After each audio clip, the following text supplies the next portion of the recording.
This is how intelligence is made. A new kind of factory. Generator of tokens.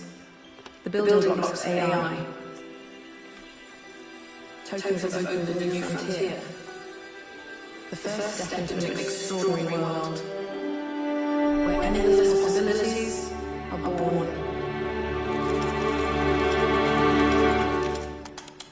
Tokens transform images into scientific data, charting alien atmospheres and guiding the explorers of tomorrow.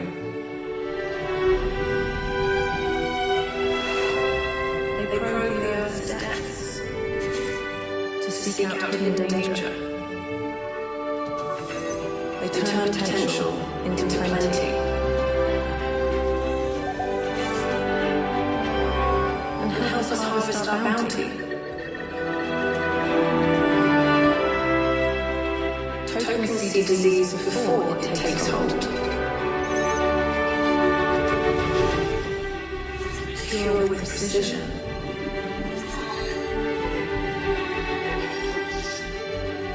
And learn what makes us tick.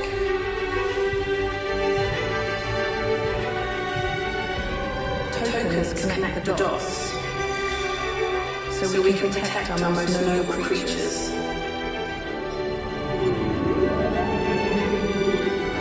Tokens decode the laws of physics to move us faster.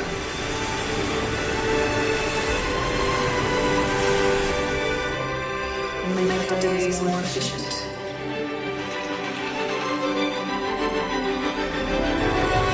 Tokens don't just teach robots how to move, but to bring joy and comfort. Are you ready to see the doctor? What's that? It's my enchanted tool.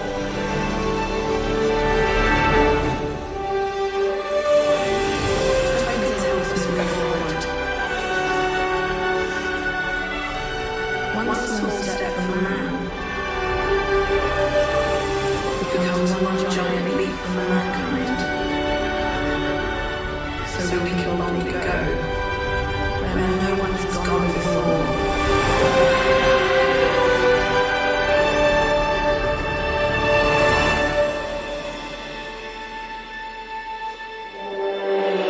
And here is where it all begins.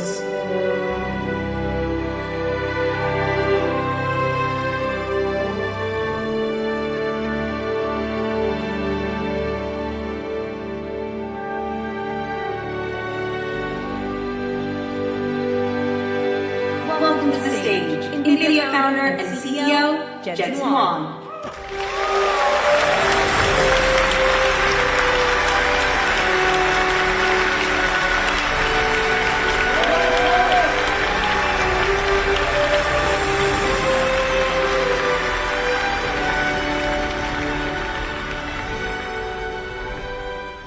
Bonjour! Nvidia's first GTC in Paris. This is incredible. Thank you for all the partners who are here with us. We have so many people that we work with over the years.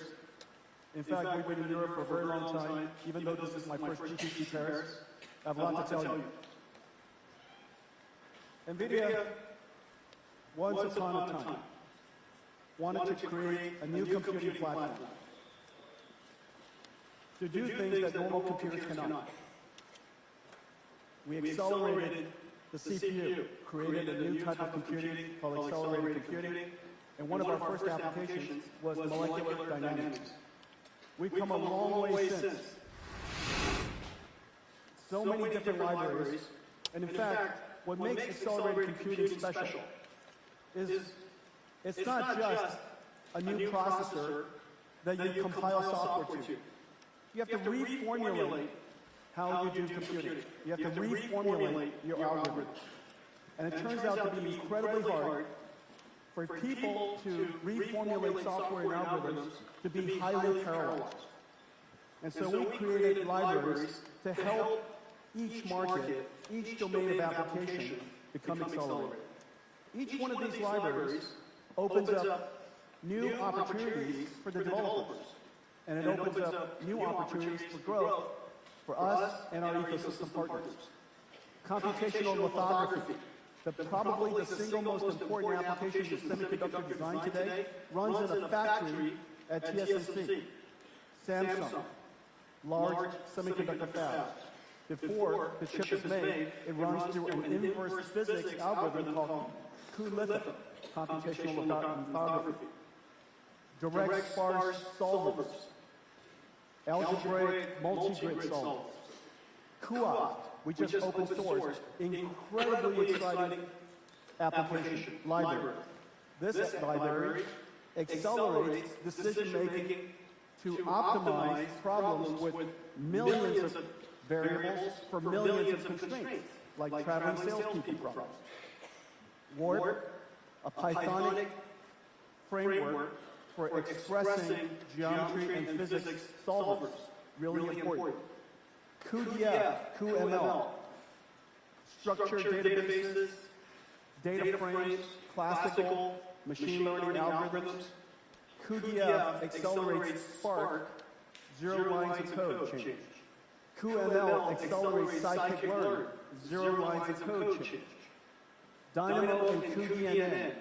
cuDNN is probably the single most important library Nvidia has ever created. It accelerates the primitives of deep neural networks.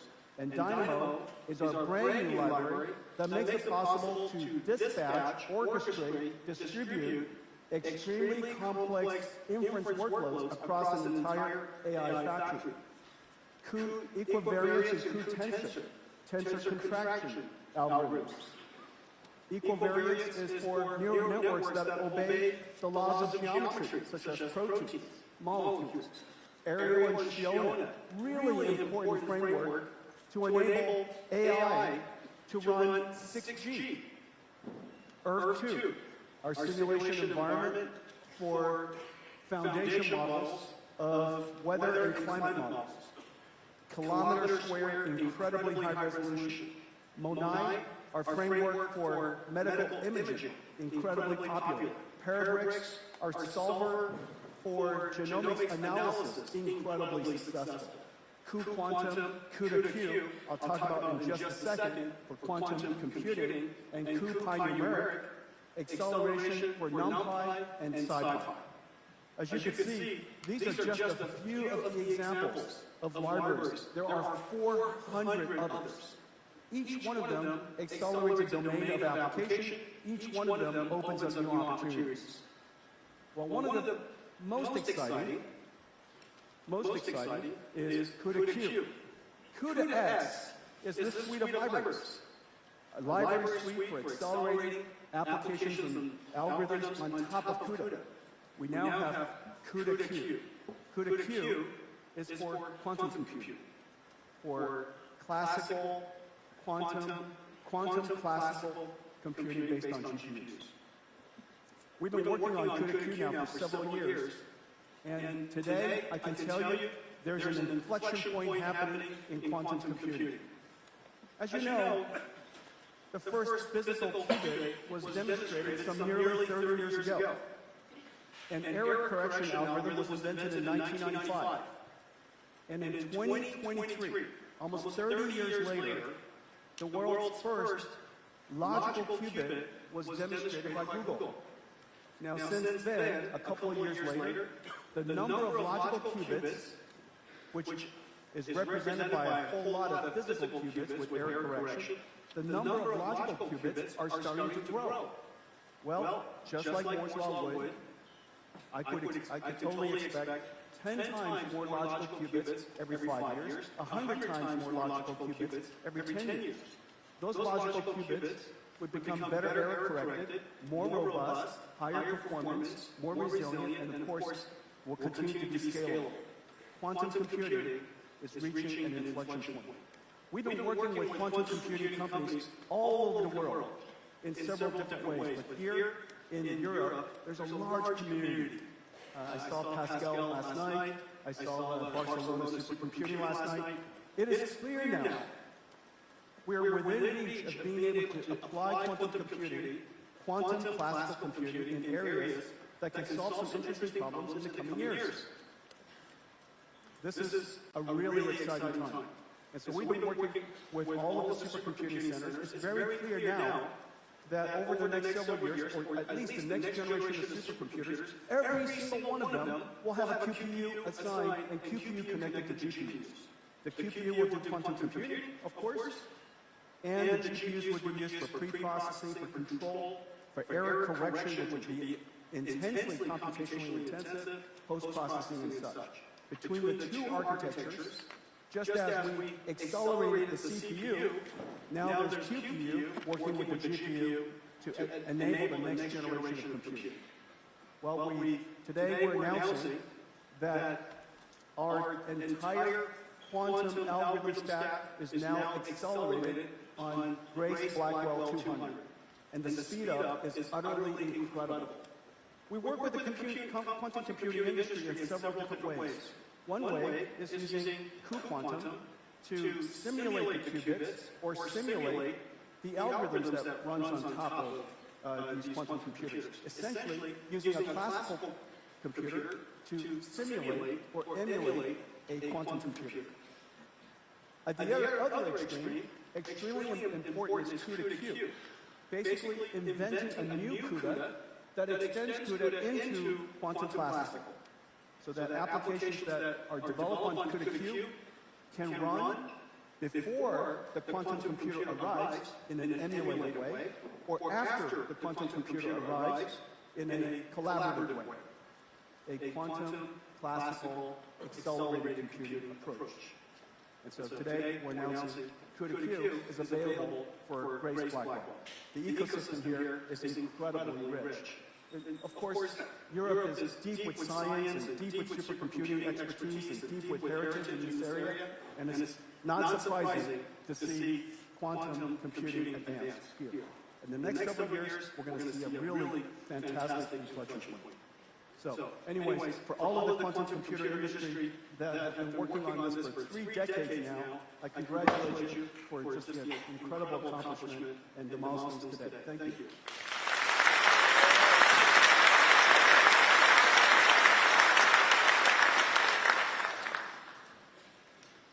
Let's talk about AI. You might be surprised that I would be talking to you about AI. The same GPU that ran and enabled all of these applications that I mentioned, that same GPU enabled artificial intelligence to come to the world.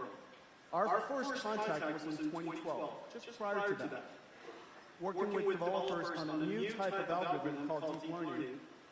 It enabled the AlexNet Big Bang of AI, 2012. In the last 15 years or so, AI has progressed incredibly fast. The first wave of AI was perception, for computers to recognize information, understand it. The second wave, which most of us were talking about the last 5 years or so, was generative AI. It's multimodal, meaning that an AI was able to learn both images and language. Therefore, you could prompt it with language and it could generate images. The ability for AI to be multimodal, as well as able to translate and generate content, enabled generative AI revolution. Generative AI, the ability to generate content, is fundamentally vital for us to be productive. Well, we are starting a new wave of AI. In this last couple of years, we've seen enormous progress in AI's ability. Fundamentally, intelligence is about understanding, perception, reasoning, planning a task, how to solve a problem, and then executing the task. Perception, reasoning, planning. The fundamental cycles of intelligence. It allows us to apply some previously learned rules to solve problems we've never seen before. That's why intelligent people are considered intelligent. To be able to take a complicated problem, break it down step by step, reason about how to solve the problem, maybe do research, maybe go learn some new information, get some help, use tools, and solve problems step by step. Well, the words that I just described are fundamentally possible today with what is called agentic AI, and I'll show you more in just a second. In the physical implementation of that, the embodiment of that agentic AI, and the motion, now the generative capability is generating motion. Instead of generating videos and generating images or generating text, this AI generates locomotion, the ability to walk, or reach out and grab something, use tools. The ability for AI to be embodied in a physical form is basically robotics.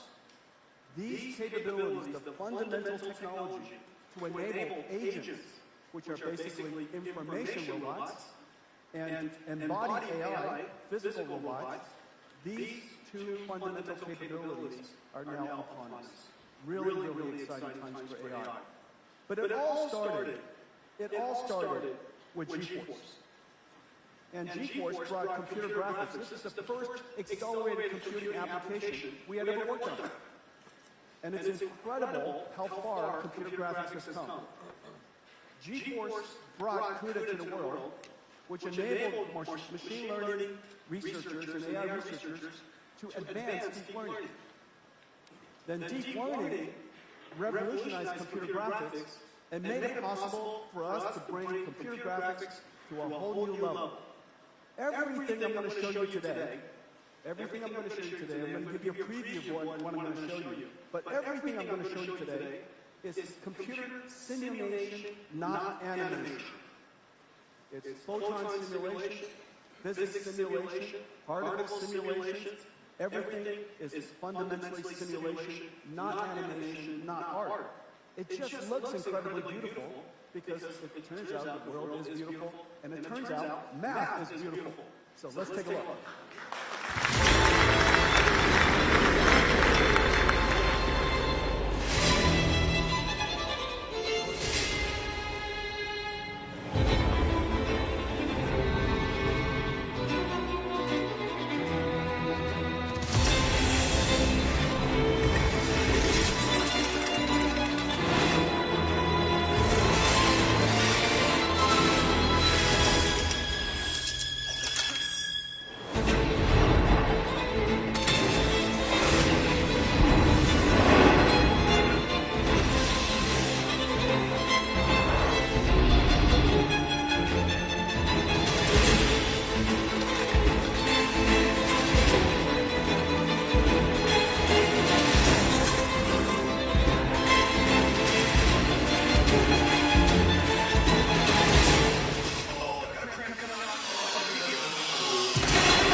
What do you think?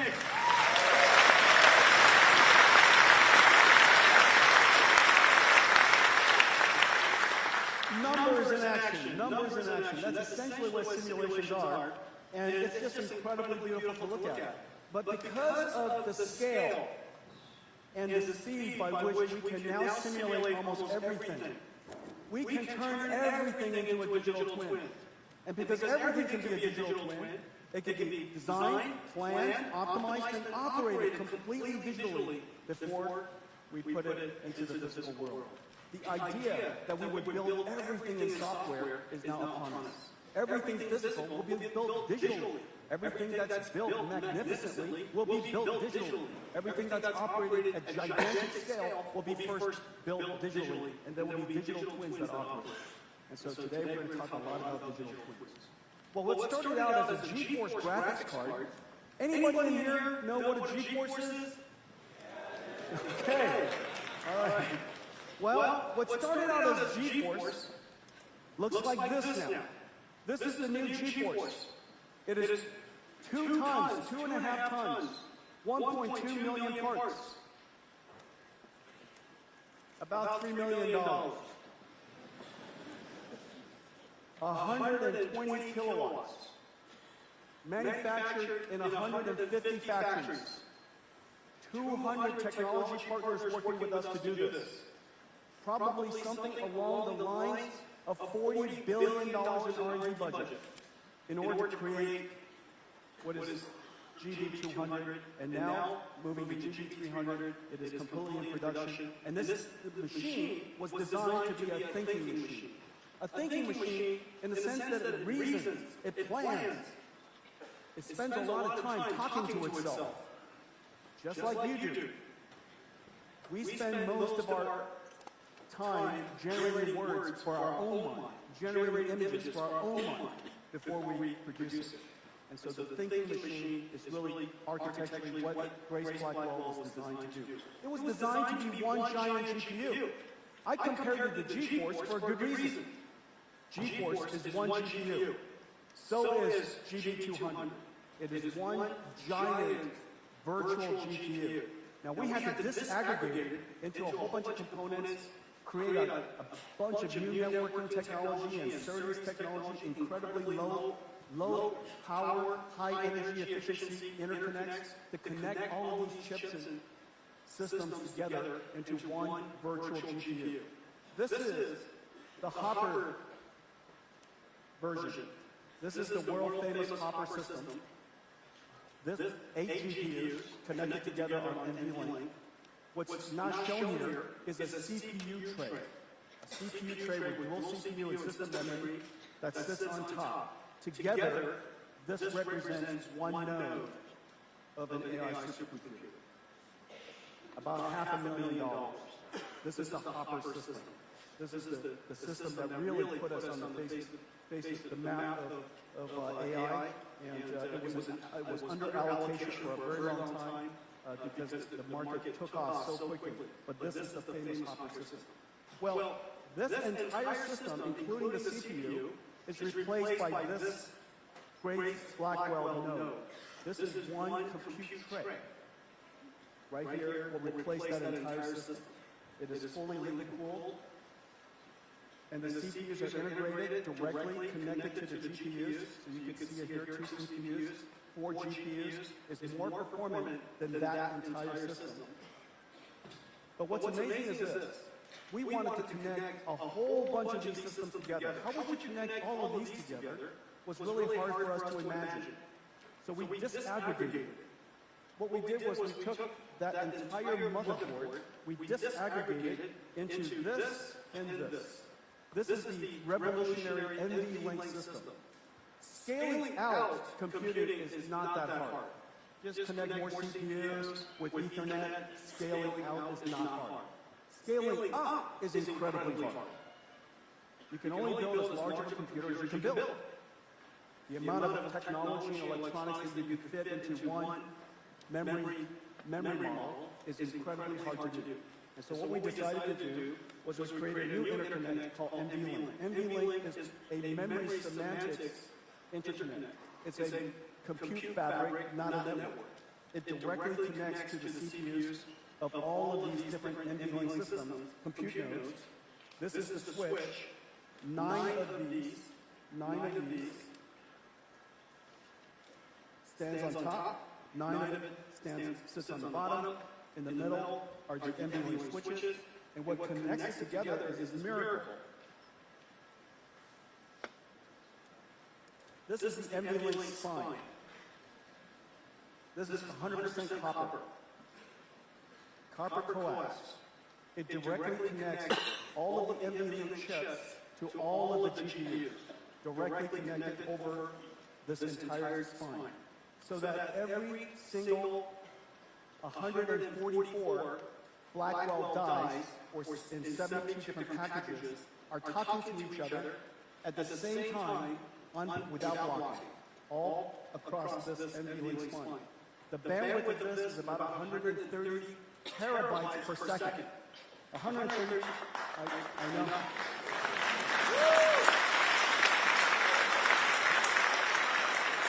No, wait for it. 130 terabytes per second.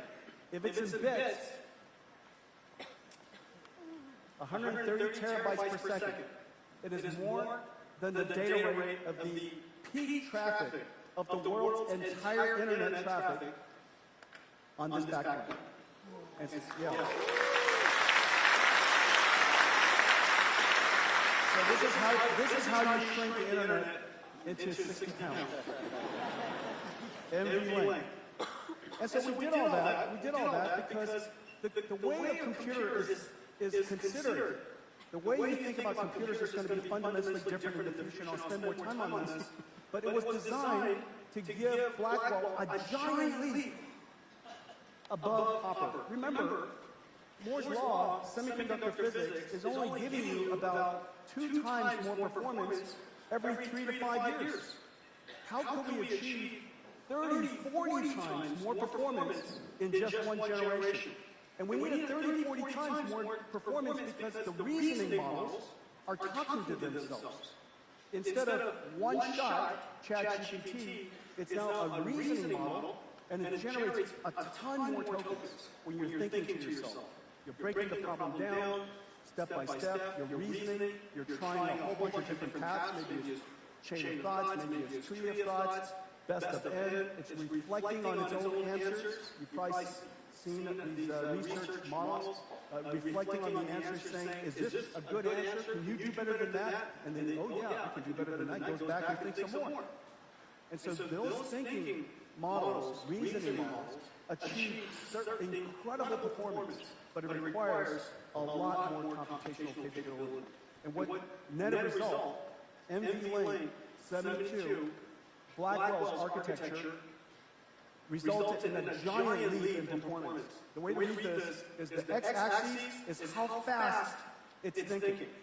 The y-axis is how much the factory can output supporting a whole bunch of users at one time. And so you want the throughput of the factory to be as high as possible, so you can support as many people as possible, so that the revenues of your factory is as high as possible. You want this axis to be as large as possible, because the AI is smarter here than it is here. The faster it can think, the more it can think before it answers your answer. And so this has to do with the ASP of the average selling price of the tokens, and this has to do with the throughput of the factories. These two combined in that corner is the revenues of the factory. This factory, based on Blackwell, can generate a ton more revenues as a result of the architecture. It is such an incredible thing what we built. We made a movie for you just to give you a sense of the enormity of the engineering that went into building Grace Blackwell. Take a look. Blackwell is an engineering marvel. It begins as a blank silicon wafer. Hundreds of chip processing and ultraviolet lithography steps build up each of the 200 million transistors, layer by layer on a 12-inch wafer.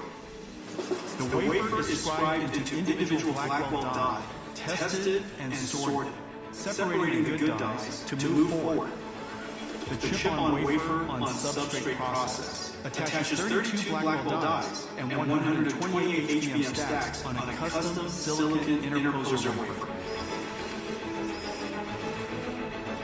Metal interconnect traces are etched directly into it, connecting Blackwell GPUs and HBM stacks into each system and package unit, locking everything into place. Then the assembly is baked, molded, and cured, creating the Blackwell B200 superchip. Each Blackwell is stress tested in ovens at 125 degrees Celsius and pushed to its limits for several hours. Robots work around the clock to pick and place over 10,000 components onto the Grace Blackwell PCB. Meanwhile, custom liquid cooling copper blocks are prepared to keep the chips at optimal temperatures.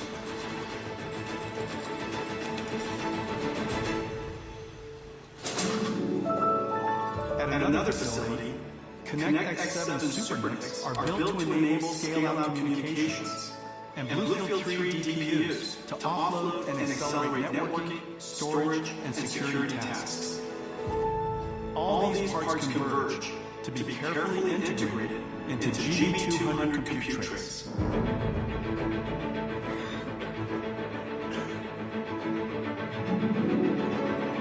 NVLink is the breakthrough high-speed link that Nvidia invented to connect multiple GPUs and scale up into a massive virtual GPU.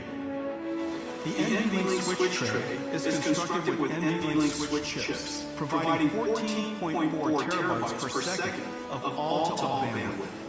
NVLink spines form a custom blind-made backplane with 5,000 copper cables connecting all 72 Blackwells, or 144 GPU dies, into one giant GPU, delivering 130 terabytes per second of all-to-all bandwidth, more than the global internet's peak traffic. From around the world, parts arrive to be assembled by skilled technicians into a rack-scale AI supercomputer.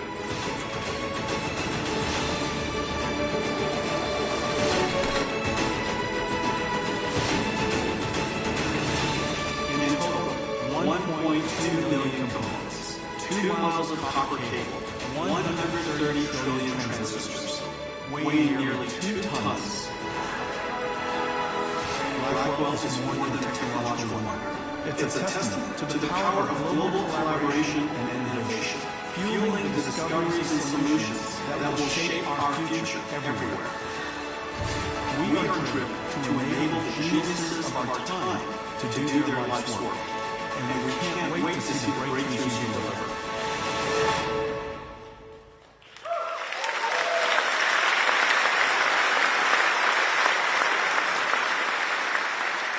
Grace Blackwell systems, all in production. It is really a miracle. It's a miracle from a technology perspective, but the supply chain that came together to build these GB200 systems, 2 tons each.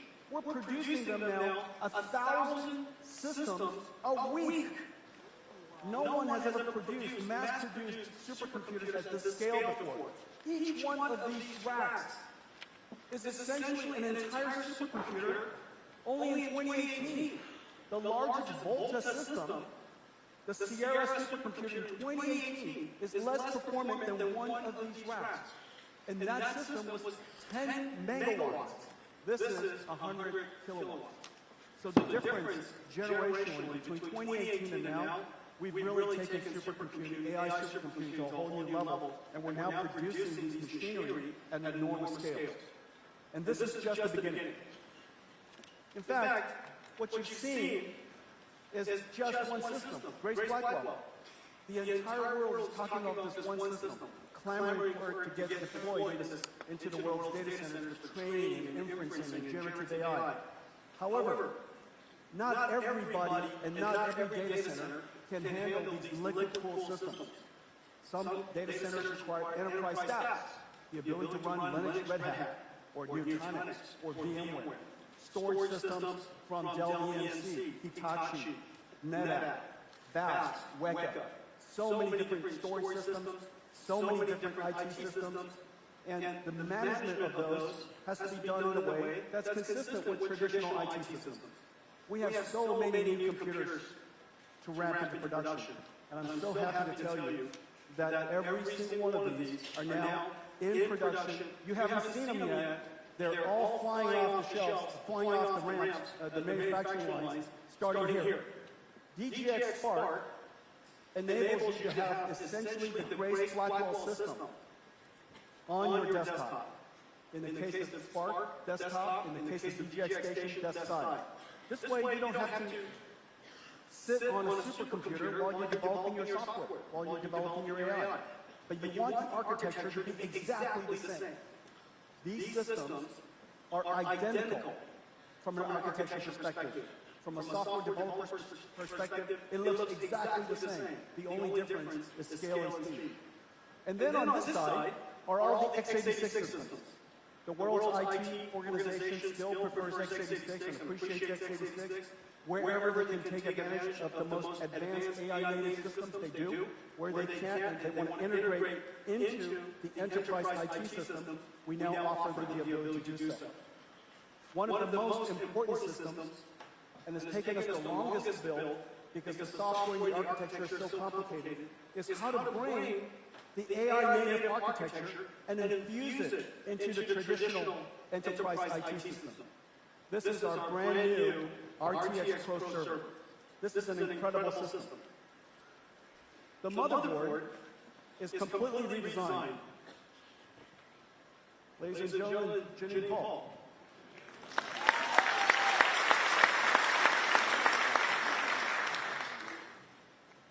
This motherboard looks so simple. And yet, on top of this motherboard are 8 Super NIC switches that connect 8 GPUs across a 200 gigabits per second state-of-the-art networking chip that then connects 8 of these GPUs and these Blackwell RTX Pro 6000 GPUs. Brand new, just entered into production. 8 of these go into a server. Now what makes it special? This server is the only server in the world that runs everything the world has ever written and everything Nvidia has ever developed. It runs AI, Omniverse, RTX for video games, it runs Windows, it runs Linux, it runs Kubernetes in VMware, it runs basically everything. If you want to stream Windows desktop from a computer to your remote device, no problem. If you want to stream Omniverse, no problem. If you want to run your robotic stack, no problem. Just the QA of this particular machine is insane. The applications that it runs basically universal. Everything the world's ever developed should run on here, including, if you're a video gamer, including Crysis.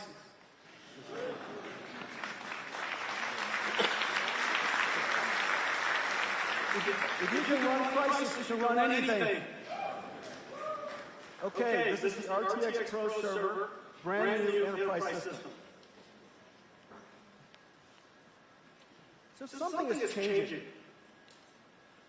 We know that AI is incredibly important technology. We know for a fact now that AI is software that can revolutionize, transform every industry. It can do these amazing things. That we know. We also know that the way you process AI is fundamentally different than the way we used to process software written by hand. Machine learning software is developed differently and it runs differently. The architecture of the system, the architecture of the software, completely different. The way the networking works, completely different. The way it accesses storage, completely different. So we know that the technology can do different things, incredible things. It's intelligent. We also know that it's developed in a fundamentally different way. It needs new computers. The thing that's really interesting is what does this all mean to countries, to companies, to society? And this is an observation that we made almost a decade ago that now everyone is awakening to. That in fact these AI data centers are not data centers at all. They're not data centers in the classical sense of a data center, storing your files that you retrieve. These data centers are not storing our files. It has one job and one job only, to produce intelligent tokens, the generation of AI. These factories of AI look like data centers in the sense that they have a lot of computers inside, but that's where everything breaks down. How it's designed, the scale at which it's manufactured, or scale, designed, and built, and how it's used, and how it's orchestrated and provisioned, operated, how you think about it. For example, nobody really thinks about their data center as a revenue-generating facility. I said something that everybody goes, yeah, I think you're right. Nobody ever thinks about a data center as a revenue-generating facility, but they think of their factories, their car factories, as revenue-generating facilities. And they can't wait to build another factory, because whenever you build a factory, revenue grows shortly after. You can build more things for more people. Those ideas are exactly the same ideas in these AI factories. They are revenue-generating facilities, and they're designed to manufacture tokens. And these tokens can be reformulated into productive intelligence for so many industries that AI factories are now part of a country's infrastructure, which is the reason why you see me running around the world talking to heads of states, because they all want to have AI factories. They all want AI to be part of their infrastructure. They want AI to be a growth manufacturing industry for them. And this is genuinely profound. And I think we're talking about, as a result of all that, a new industrial revolution, because every single industry is affected, and a new industry. Just as electricity became a new industry. At first, when it was described as a technology and demonstrated as a technology, it was understood as a technology, but then we understood that it's also a large industry. Then there's information industry, which we now know as the internet. And both of them, because it affected so many industries, became part of the infrastructure. We now have a new industry, an AI industry, and it's now part of the new infrastructure called intelligence infrastructure. Every country, every society, every company will depend on it. And you can see its scale. This is one that's being talked about a lot. This is Stargate. This doesn't look like a data center. It looks like a factory. This is 1 gigawatt. It will hold about 500,000 GPU dies and produce an enormous amount of intelligence that can be used by everybody.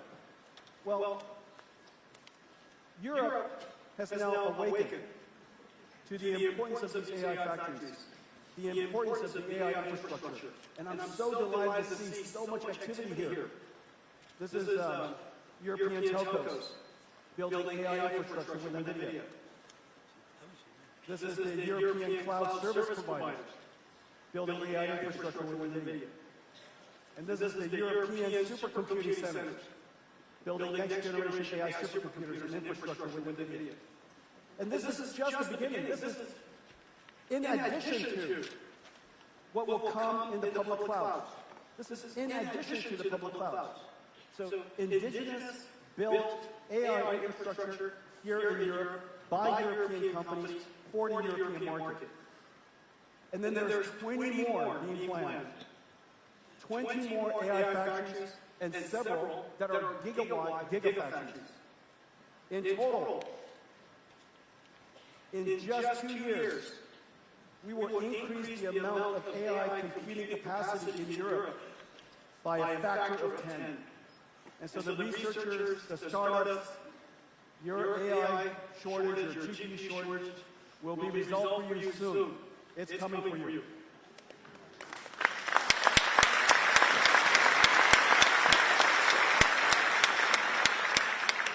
Now we're partnering with each country to develop the ecosystem. And so we're building AI technology centers in seven different countries. And the goal of these AI technology centers is, one, to do collaborative research, to work with the startups, and also to build an ecosystem. Let me show you what an ecosystem looks like. In the UK, I was just there yesterday, the ecosystems are built on top of the NVIDIA stack. So for example, every single, as you know, NVIDIA is the only AI architecture that's available in every cloud. It's the only computing architecture, aside from x86, that's available everywhere. We're partnering with every cloud service provider. We accelerate applications from the most important software developers in the world. Siemens here in Europe, Cadence, Red Hat, ServiceNow. We've reinvented the computing stack As you know, computing is not just a computer, but it's compute, networking, and storage. Each one of those layers, each one of those stacks has been reinvented. Great partnership with Cisco, who announced a brand new model yesterday at their conference based on Nvidia, Dell, great partnerships, NetApp, Nutanix, whole bunch of great partnerships. As I mentioned earlier, the way you develop software has been fundamentally changed. It's no longer just write C program, compile C program, deliver C program. It's now DevOps, MLOps, AIOps. So that entire ecosystem is being reinvented, and we have ecosystem partners everywhere. And then, of course, solution integrators and providers who could then help every company integrate these capabilities. Well, here in the UK, we have special companies that we work with. Really terrific companies, from researchers to developers to partners to help us upskill the local economy and upskill the local talent, enterprises that consume the technology, and of course, cloud service providers. We have great partners in the UK. We have great partners in Germany. Incredible partnerships in Germany. We have great partnerships in Italy. And we, of course, have amazing partnerships here in France.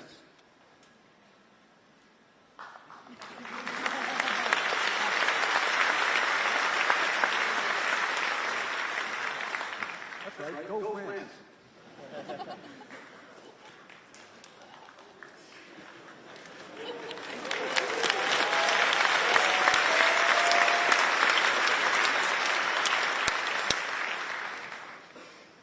President Macron's going to be here later on. We're going to talk about some new announcements. So we have to show some enthusiasm for AI.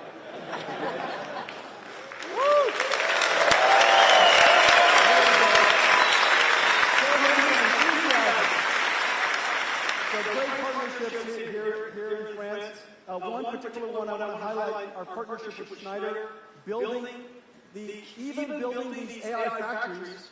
We build them digitally now. We design them digitally, we build them digitally, we operate them or optimize them digitally, and we will even eventually optimize them and operate them completely digitally in a digital twin. These AI factories are so expensive. $50 billion sometimes, $100 billion in the future. If the utilization of that factory is not at its fullest, the cost to the factory owner is going to be incredible.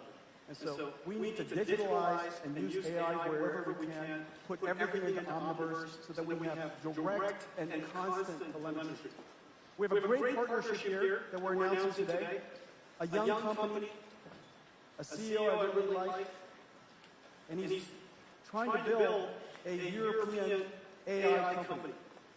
The name of the company is Mistral. Today,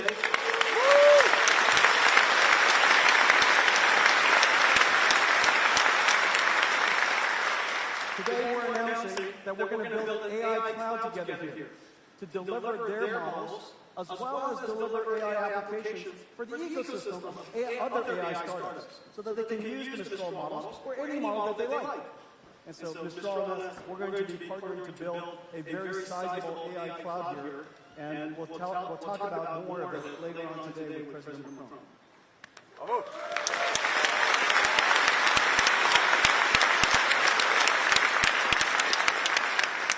AI technology is moving at light speed. And what I'm showing you here, proprietary models on the left, moving at light speed. However, the open models are also moving at light speed. Only a few months behind. Whether it's Mistral, Llama, DeepSeek R1, R2 coming, Q1, these models are all exceptional. Every single one of them exceptional. And so we've dedicated ourselves over the last several years to apply some of the world's best AI researchers to make those AI models even better. And we call that Nemotron. Basically what we do is we take the models that are open sourced, and of course they're all built on Nvidia anyhow, and so we take those models open source, we then host training. We might do neural architecture search. We might do neural architecture search, provided with even better data. use reinforcement learning techniques, enhance those models, give it reasoning capabilities, extend the context so that it could learn and read more before it interacts with you. Most of these models have relatively short context, and we want it to have an enormous context capability because we want to use it in enterprise applications where the conversation we want to have with it is not available on the internet. It's available in our company. And so we have to load it up with an enormous amount of context. All of that capability is then packaged together into a downloadable NIM. You could come to NVIDIA's website and literally download an API, a state-of-the-art AI model, put it anywhere you like. And we improve it tremendously. This is an example of Nemotron improvement over Llama.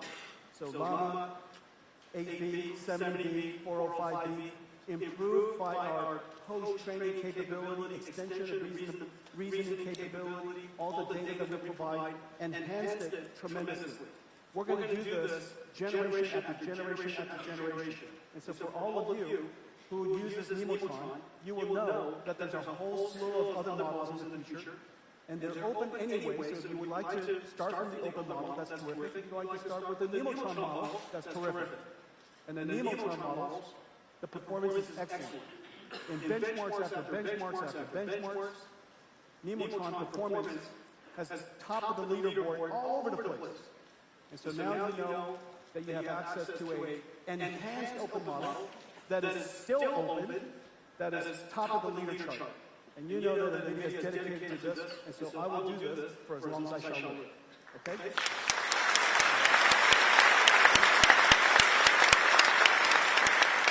This strategy is so good. This strategy is so good that the regional model makers, the model builders across Europe, have now recognized how wonderful the strategy is, and we're partnering together to adapt and enhance each one of those models for regional languages. Your data belongs to you. Your data belongs to you. It is the history of your people, the knowledge of your people, the culture of your people. It belongs to you. And for many companies, in the case of NVIDIA, our data is largely inside. 33 years of data. I was looking up this morning. Siemens, 180 years of data. Some of it written down on papyrus. Roland Bush is here. I thought I'd pick on Roland Bush, my good friend. And so you'll have to digitize that before the AI can learn. And so the data belongs to you. You should use that data, use an open model like the Nemotron, and all the tool suites that we provide so that you can enhance it for your own use. We're also announcing that we have a great partnership with Perplexity. Perplexity is a reasoning search engine. Yep.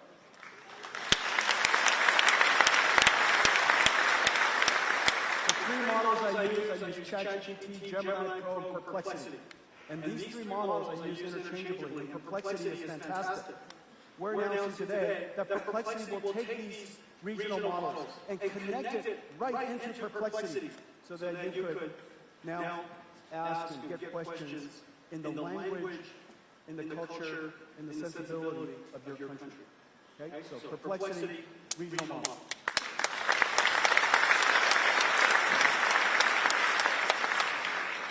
Agentic AI. Agentic AI, agents, is a very big deal. As you know, in the beginning, with pre-trained models, people said, but it hallucinates.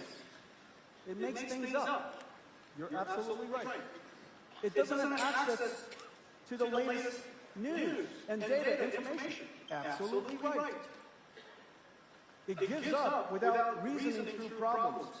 It's as if every single answer has to be memorized from the past. You're absolutely right. All of those things, you know, why is it trying to figure out how to add or count the count numbers and add numbers? Why doesn't it use a calculator? You're absolutely right. And so all of those capabilities associated with intelligence, everybody was able to criticize, but it was absolutely right because everybody largely understands how intelligence works. But those technologies were being built all around the world, and they were all coming together from retrieval augmented generation to web search, to multimodal understanding so that you can read PDFs, go to a website, look at the images and the words, listen to the videos, watch the videos, and then take all of that understanding into your context. You could also now understand, of course, a prompt from almost anything. You could even say, I'm going to ask you a question, but start from this image. I could say, start from this text. Before you answer the question or do what I asked you to do. It then goes off and reasons and plans, evaluates itself. All of those capabilities are now integrated, and you can see it coming out into the marketplace all over the place. Agentic AI is real. Agentic AI is a giant step function from one-shot AI. The one-shot AI was necessary to lay the foundation so that we can teach the agents how to be agents. You need some basic understanding of knowledge and basic understanding of reasoning to even be able to be teachable. And so pre-training is about teachability of AI. Post-training, reinforcement learning, supervised learning, human demonstration, context provision, generative AI, all of that is coming together to formulate what is now agentic AI. Let's take a look at one example. Let me show you something. It's built on Perplexity, and it's super cool. AI agents are digital assistants. Based on a prompt, they reason through and break down problems into multi-step plans. They use the proper tools, work with other agents, and use context from memory to properly execute your job on Nvidia accelerated systems. It starts with a simple prompt. Let's ask Perplexity to help start a food truck in Paris. First, the Perplexity agent reasons through the prompt and forms a plan. Then, calls other agents to help tackle each step using many tools. The market researcher reads reviews and reports to uncover trends and analyze the competitive market. Based on this research, a concept designer explores local ingredients and proposes a menu complete with prep time estimates. And researches palettes and generates brand identity. Then, the financial planner uses Monte Carlo simulations to forecast profitability and growth trajectory. And an operations planner builds a launch timeline for every detail, from buying equipment to acquiring the right permits. The marketing specialist builds a launch plan with a social media campaign and even codes an interactive website, including a map, menu, and online ordering. Each agent's work comes together in a final package proposal, and it all started from a single prompt.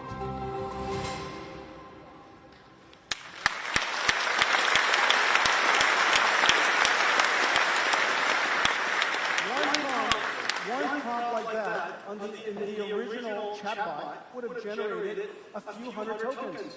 But now with that one single prompt into an agent to solve a problem, it must have generated 10,000 times more tokens. This is the reason why Grace Blackwell is necessary. This is the reason why we need performance and the systems to be so much more performance generation. Well, this is how Perplexity builds their agents. Every company will have to build their own agents. It's terrific. They're going to be hiring agents from OpenAI, and Gemini, and Microsoft, Copilot, and Perplexity, and Mistral. There'll be agents that are built for you.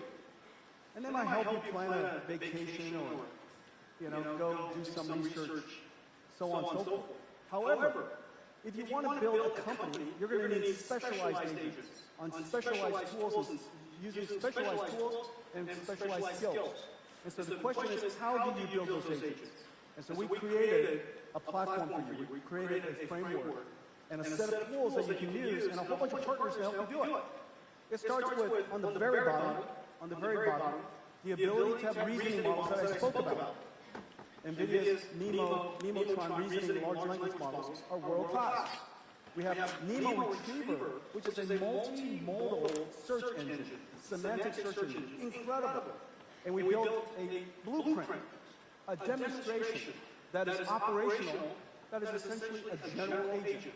We call it IQ, AIQ.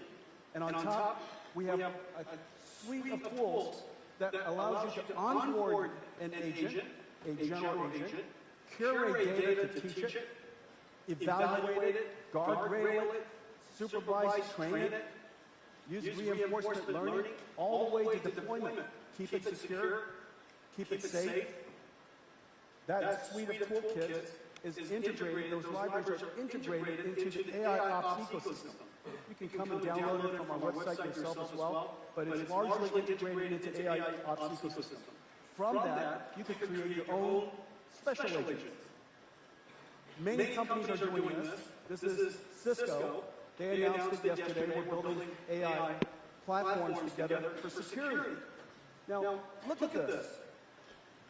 AI agents is not one model that does all of these amazing things. It's a collection, a system of models. It's a system of AI large language models.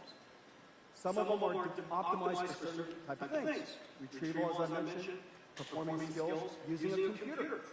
You don't want to bundle all of that stuff up into one giant, mass of AI, but you break it up into small things that you could then deploy CI/CD over time. This is an example of Cisco. Now the question is, how do you now deploy this?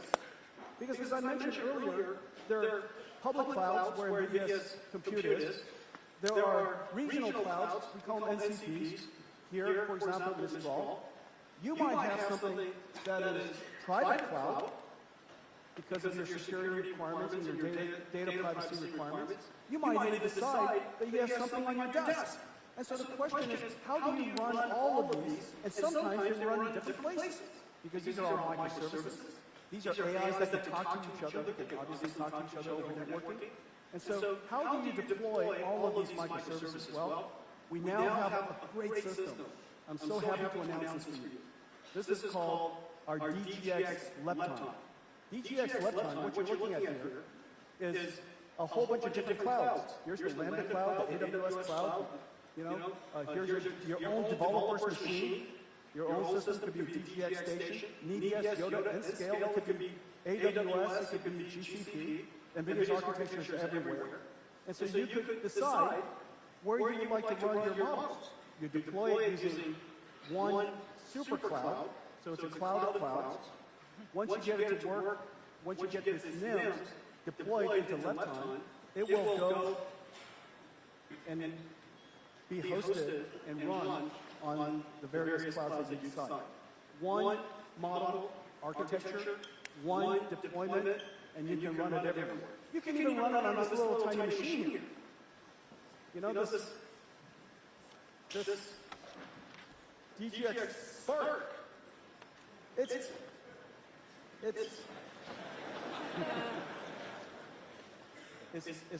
a cafe time? Look at this.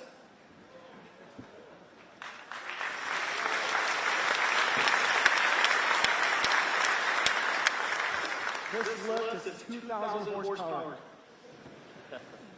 This is my favorite little machine.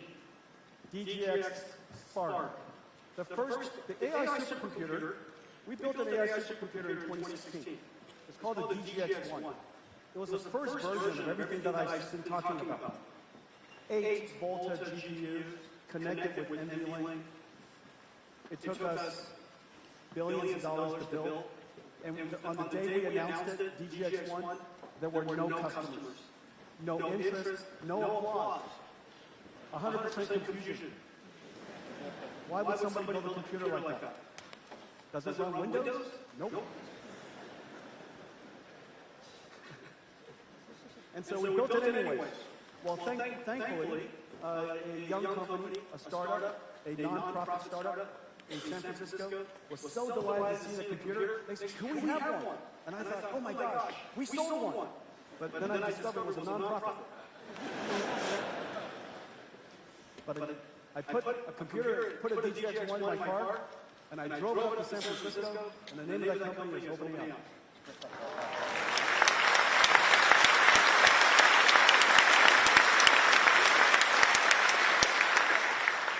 I don't know what the life lesson is there. There are a lot of nonprofits. You know. So next time, but maybe the lesson is this. If a developer reaches out to you, need a GPU, the answer is yes. And so that's right.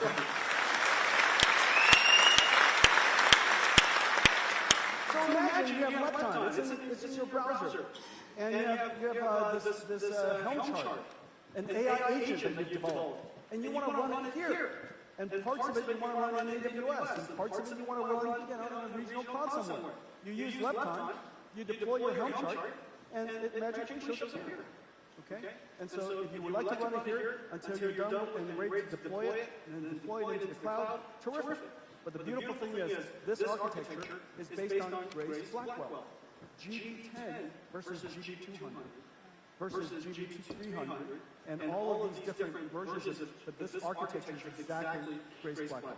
Now this is amazing.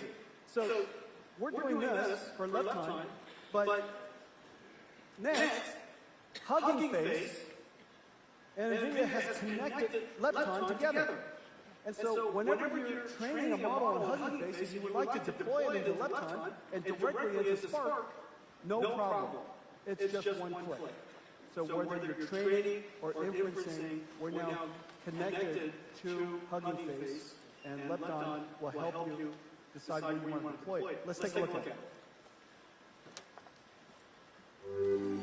Developers need easy and reliable access to compute that keeps up with their work, wherever they are, whatever they're building. DGX Cloud Lepton provides on-demand access to a global network of GPUs across clouds, regions, and partners like Yotta and Nvidia. Multi-cloud GPU clusters are managed through a single, unified interface. Provisioning is fast. Developers can scale up the number of nodes quickly without complex setups and start training right away with pre-integrated tools and training-ready infrastructure. Progress is monitored in real time. GPU performance, convergence, and throughput are at your fingertips. You can test your fine-tuned models right within the console. DGX Cloud Lepton can deploy NIM endpoints or your models in multiple clouds or regions for fast distributed inference. Just like ride-sharing apps connect riders to drivers, DGX Cloud Lepton connects developers to GPU compute, powering a virtual global AI factory. DGX Cloud Lepton. Okay, so that's Cisco. This is the way SAP, they're building an AI platform in NVIDIA. Sana is building an AI business application automation on NVIDIA. DeepL is building their language framework and platform on NVIDIA AI. Photo Room, a video editing and an AI editing platform, building their platform on NVIDIA. And this is Codo, used to be, I think, Codium, incredible coding agent built on NVIDIA. And this is Iola, a voice platform built on NVIDIA. And this one is a clinical trial platform, the world's largest automation platform for clinical trials built on NVIDIA. And so all of these basically built on the same idea. NIMs that encapsulate and packages up in a virtual container that you can deploy anywhere, the Nemotron large language model, or other large language models like Mistral or others. We then integrate libraries that basically covers the entire life cycle of an AI agent. The way you treat an AI agent is a little bit like a digital employee. So your IT department would have to onboard them, fine-tune them, train them, evaluate them, keep them guardrailed, keep them secure, and continuously improve them. And that entire framework platform is called NEMO. And all of that is now being integrated into one application framework after another all over the world. This is just an example of a few of them. And then now we make it possible for you to deploy them anywhere.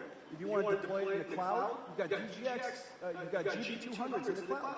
If you want to deploy it on-prem, because you've got VMware or Red Hat Linux or Nutanix, and you want to deploy your virtual machines on-prem, you can do that. If you want to deploy it as a private cloud, you can do that. You can deploy it all the way on your DGX Spark or DGX Station, no problem. And so LebTime will help you do all of that. Let's talk about industrial AI. This is one of my favorite moments. This is Roland Bush.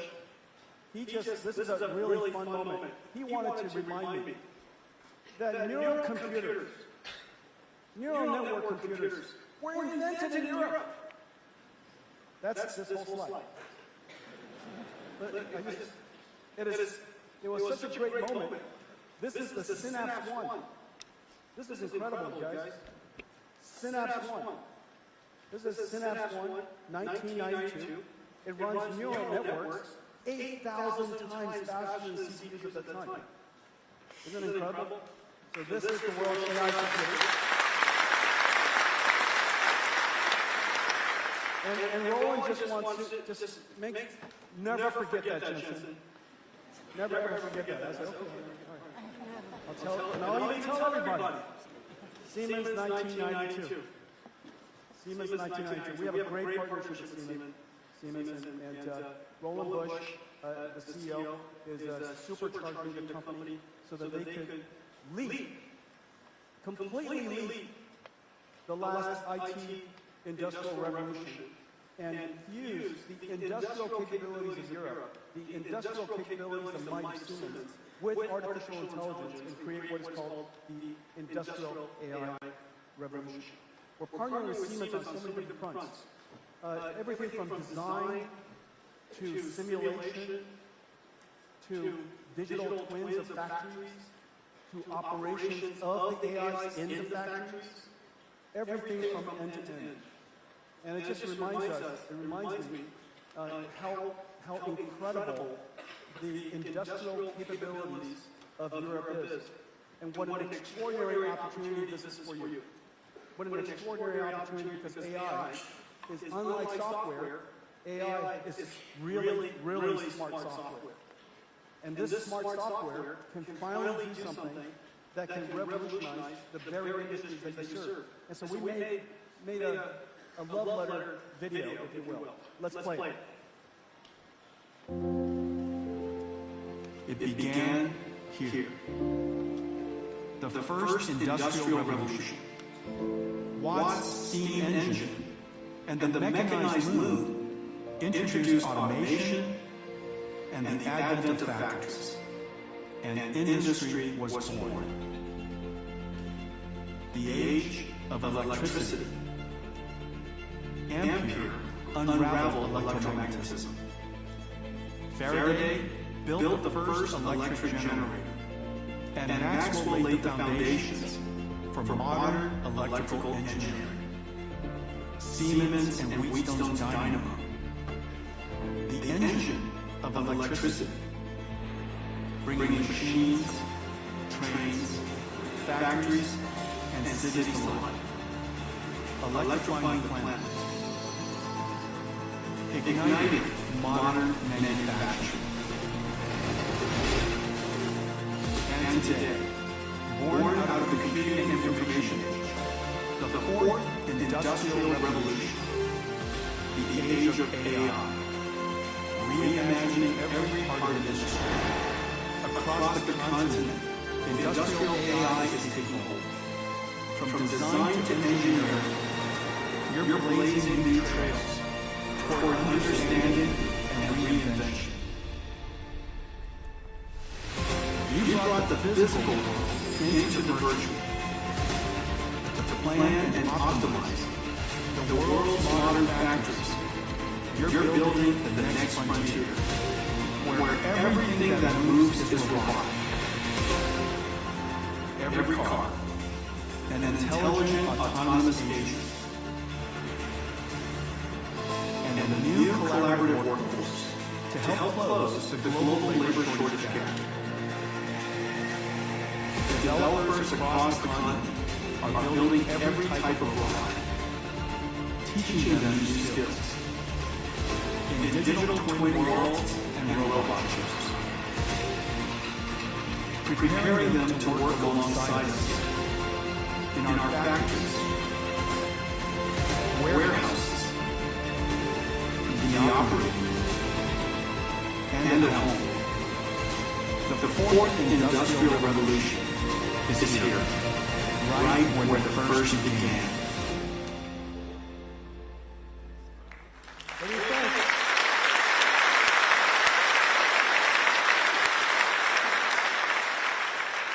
I love that video. You made it. That's so great. You made it. Well, we're working on industrial AI with one company after another. This is BMW building their next generation factory in Omniverse. This is I don't know how to say it. Can somebody teach me? Bujas? Sounds good. Exactly. That's exactly right. Good job. Good job. That's exactly right. They're building, of course, their plants, digital twins in Omniverse. This is Keon, their digital twin for warehouse logistics. This is Mercedes-Benz and their digital twins of their factories built in Omniverse. This is Schaeffler and their digital twin of their warehouse built in Omniverse. This is your train station here in France, building a digital twin of their train stations in Omniverse. And this is Toyota building a digital twin of their warehouse in Omniverse. And when you build these warehouses and these factories in Omniverse, then you could design it, you can plan it, you can change it. In greenfield is wonderful, in brownfield is wonderful. You could simulate its effectiveness before you go and physically lift and move things around to discover it wasn't optimal. And so the ability to do everything digitally in a digital twin is incredible. But the question is, why does this digital twin has to look photoreal? And why does it have to obey the laws of physics? The reason for that is because we wanted ultimately to be a digital twin where a robot could learn how to operate as a robot. And robots rely on photons for their perception system. And those photons are generated through Omniverse. And robots need to interact with the physical world so that it could know whether it's doing the right things, and learn how to do it properly. And so these digital twins have to look real and behave realistically. Okay, so that's the reason why Omniverse was built. This is fantastic. This is a fusion reactor digital twin. Incredibly complicated piece of instrument, as you know, and without AI, the next generation fusion reactor would not be possible. Well, we're announcing today that we are going to build the world's first industrial AI cloud here in Europe. I'm going to announce. Yep.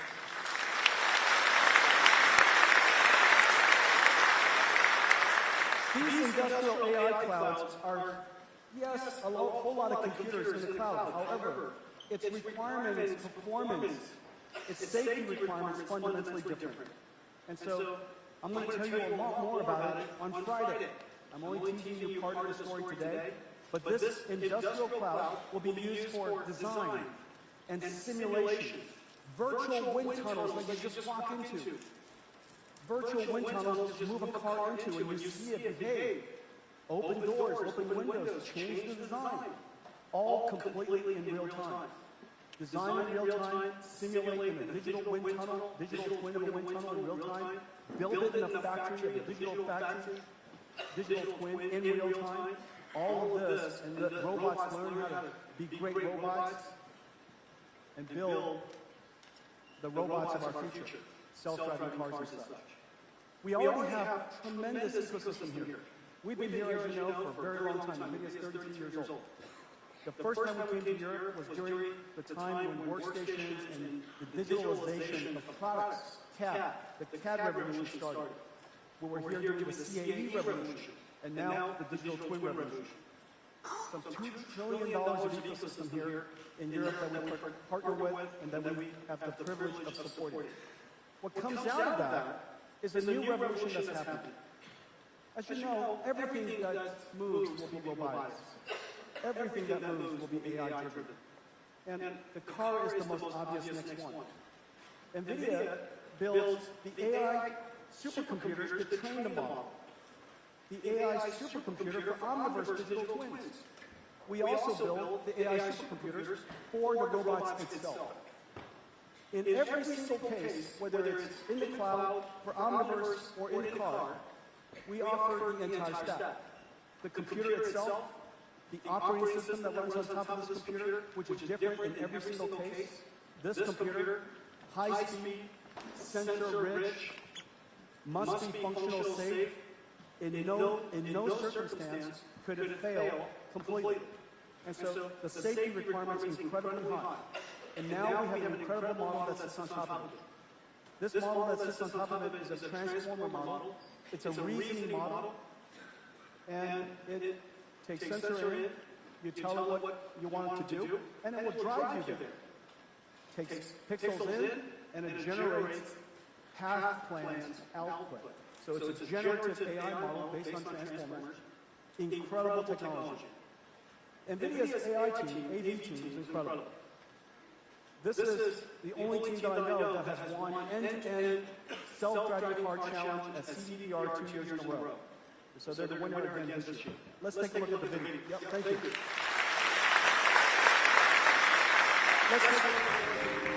Like any driver, autonomous vehicles operate in a world full of unpredictable and potentially safety-critical scenarios.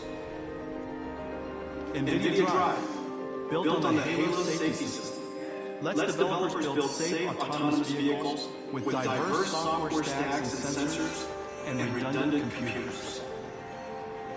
It starts with training. Safe AVs need massive amounts of diverse data to be able to address edge cases.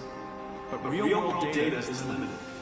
Developers use NVIDIA Omniverse and Cosmos to reconstruct the real world and generate realistic synthetic training data to bring diversity to the AV model. The model can perceive and reason about its environment, predict future outcomes, and generate a motion plan. And for decision-making diversity, an independent classical stack runs in parallel. Guardrails monitor safe performance, and in cases of anomalies, calls the arbitrator to make an emergency stop.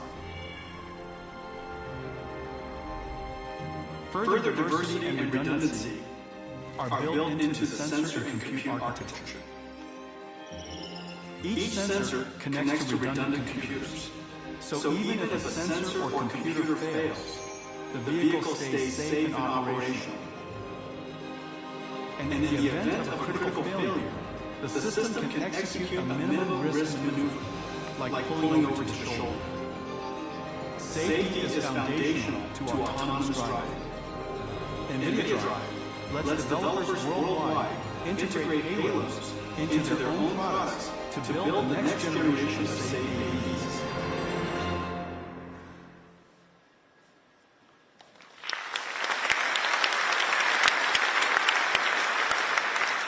A billion cars on the road, 10,000 miles a year on average, 10 trillion miles.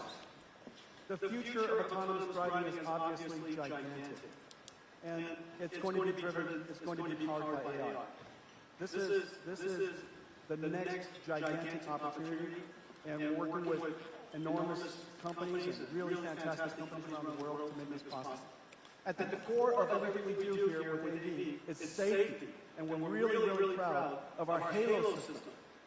It starts with the architecture of the chip, and then the chip design, and the systems design, the operating system, the AI models, the methodology of developing the software, the way we test it, everything from the way we train the models, the data we provide for the models, all the way to the way we evaluate the models.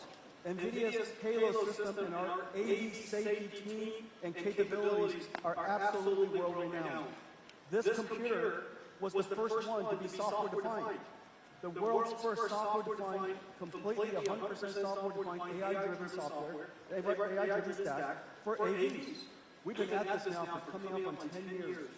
And so this capability is world-renowned and really proud of it. The same thing that's happening for cars is happening for a new industry. As I mentioned earlier, if you can generate video from prompts, if AI can perceive, it can reason, and it can generate videos and words, images, and just now with cars, the path, the steering wheel path, why can't it also generate locomotion abilities and articulation abilities? So that fundamental ability for AI to revolutionize one of the hardest robotics problems is around the corner. Humanoid robots are going to be a thing. We now know how to build these things, train these things, and operate these things. Humanoid robotics is going to potentially be one of the largest industries ever. And it requires companies who know how to manufacture things. Manufacture things of extraordinary capabilities. This speaks of the European countries. So much of the world's industries are based here. I think this is going to be a giant opportunity. Well, let's say it's a billion robots around the world. The idea that there will be a billion robots is a very simple thing. Now, why hasn't it happened? Well, the reason for that is simple. Today's robots are too hard to program. Only the largest companies can afford to install a robot, get it to teach it, program it to do exactly the right things, keep it sufficiently surrounded so that it's safe. That's the reason why the world's largest car companies all have robots. They're large enough, the work is sufficiently repetitive, the industry is at a sufficient scale that you can deploy robots into those factories. Almost everybody who's in Mittelstand or small, medium companies or mom and pop restaurants or stores or warehouses, it's impossible to have that programming capability until now. We're going to give you essentially robots where you can teach them. They'll learn from you. Just as we were talking about agentic AI, we now have humanoid AI that can learn from your teaching using toolkits that are very consistent with the NEMO toolkits I spoke about. Nvidia here as well is built in 3-layer stack. We built a computer, the Thor computer. Dev kit looks a little bit like this. This is a robotic computer, completely self-contained. Dev kit sits on your desk. These are all the sensors. And inside is a little supercomputer Thor chip. It's really, really incredible. And these, yep.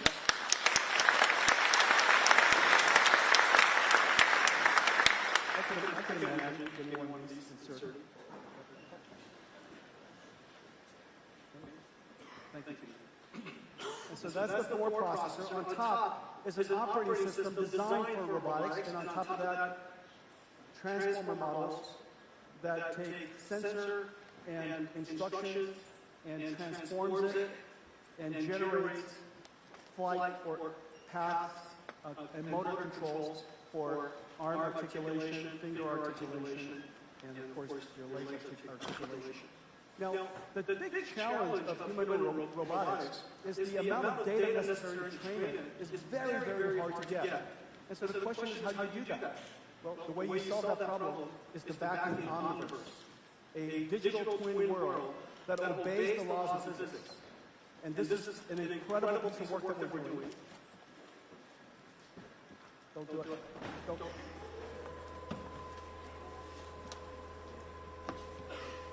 Oh, my fault. Okay, these are robots.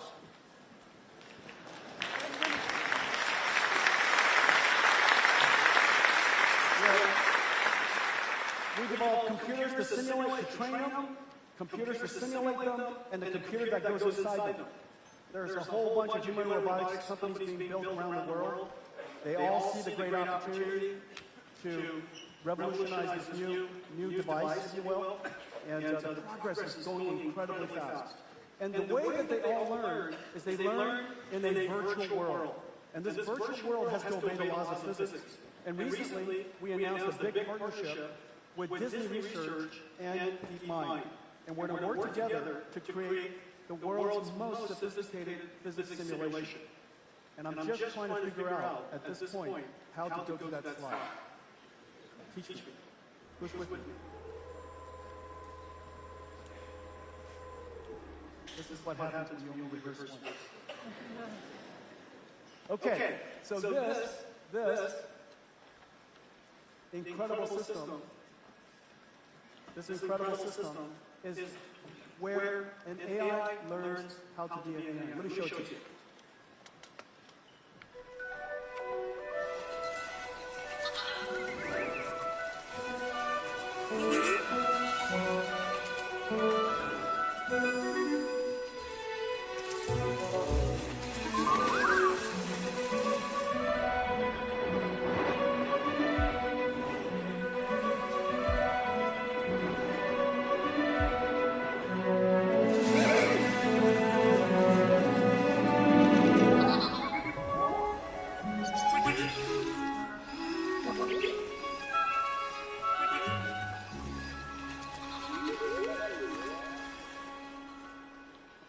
We have a special guest.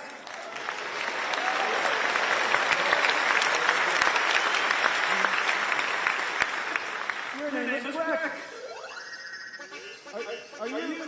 Are you a petite garçon or petite? Okay. Greg is a little girl.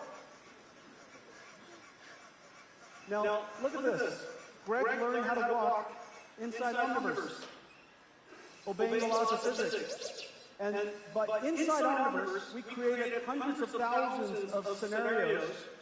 Then finally, when Greg learned how to operate and walk and manipulate in those environments on sand and on gravel, on slippery floors, on concrete, on carpet, then when Greg comes into the physical world, the physical world is just 100,001 version of the world. And so you learn how to walk in the virtual world, and look at you now. Can you jump? Wow.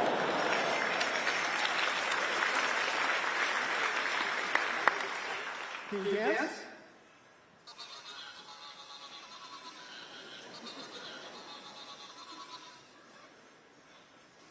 Well, I think I just want to let you know, I am the keynote presenter. So I need you to behave. I need you to behave for a few seconds. I need you to behave for a few seconds. Could you sit? Sit. Hey, you know what we should do? Let's take a picture of everybody. Yeah. Bang, bang.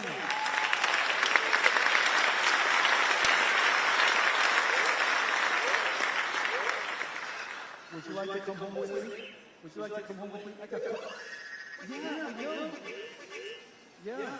I have pets. They would like to have you as a pet. No? No. You're so smart. You're so smart. Wow. Incredible, right?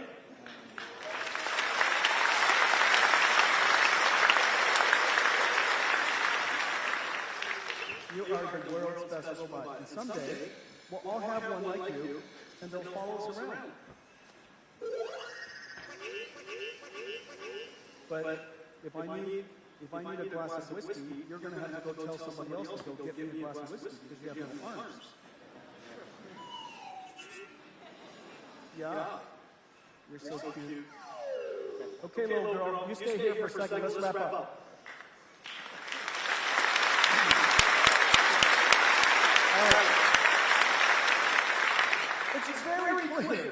It's very clear an industrial revolution has started. The next wave of AI has started. Greg is a perfect example of what's possible now with robotics. The technology necessary to teach a robot, to manipulate, to simulate, and of course, the manifestation of an incredible robot is now right in front of us. We have physical robots, and we have information robots, we call them agents. So the next wave of AI has started. It's going to require inference workloads to explode. It's basically going to go exponential. The number of people that are using inference has gone from 8 million to 800 million, 100 times in just a couple of years. the amount of prompts that the tokens generate, as I mentioned earlier, from a few hundred tokens to thousands of tokens. And of course, we use AI even more than ever today. So we need a special computer designed for thinking, designed for reasoning, and that's what Blackwell is, a thinking machine. These Blackwells will go into new types of data centers, essentially AI factories, designed for one thing and one thing only. And these AI factories are going to generate tokens, and these tokens are going to become your food, little Brick. Yeah, I know. And what's really, really incredible, I'm so happy to see that Europe is going all in on AI. The amount of AI infrastructure being built here will increase by an order of magnitude in the next couple of years.